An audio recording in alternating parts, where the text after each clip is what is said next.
Another nomination for Kim Chu. Cheers on your nomination as a Best Female Lead in TV Program Series and Lin Lang. So ayan, matatawag na rin ito na Best Actress. Ang supporting Best Actress supporting naman si Kyla Estrada. Claiming your win in this year Content Asia Awards. Congratulations, Kim Chu. Sa pangalawang pagkakataon, ito na rin po ang nomination Best Female Lead in the TV Program Series in din lang. So ayan guys, wag palampasin, another vote for Kim Chu. So ayan, congrats. Sa post naman ng Dreamski PH at dito sa Star Magic at nakalatag na rin sa mga admin at syempre tuwang-tuwa na naman ang mga netizens dahil another achieve na naman for Kim Chu.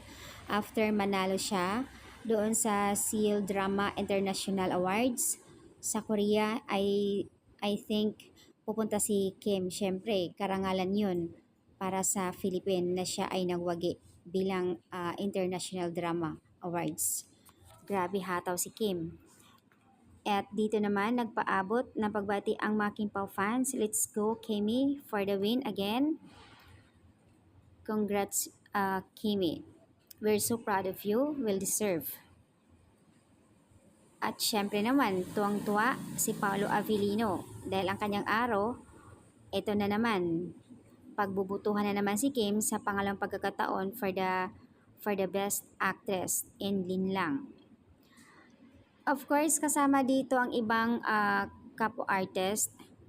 At syempre, andoon si actor Arjo Atayde at si Kyla Estrada sa Lin Lang.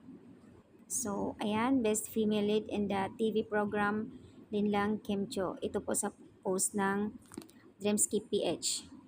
For being nominated as a Best Female, nandito kami para sa'yo at the Content Asia Awards 2024. Congrats, Kim Chu. We are so proud of you. So, ayan yung post ng Dreamski PH. Samantala, nagpapasalamat naman si Kim Chu at hindi maiwasan magiging emotional sa kanyang post sa kanyang IG stories.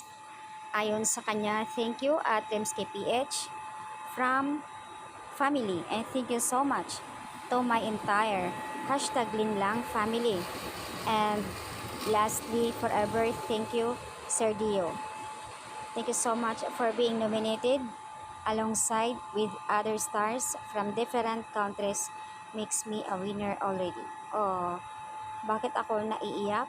Ayon sa kanya, nakakaiyak na ito. So, may emoji pa na cry si Kim.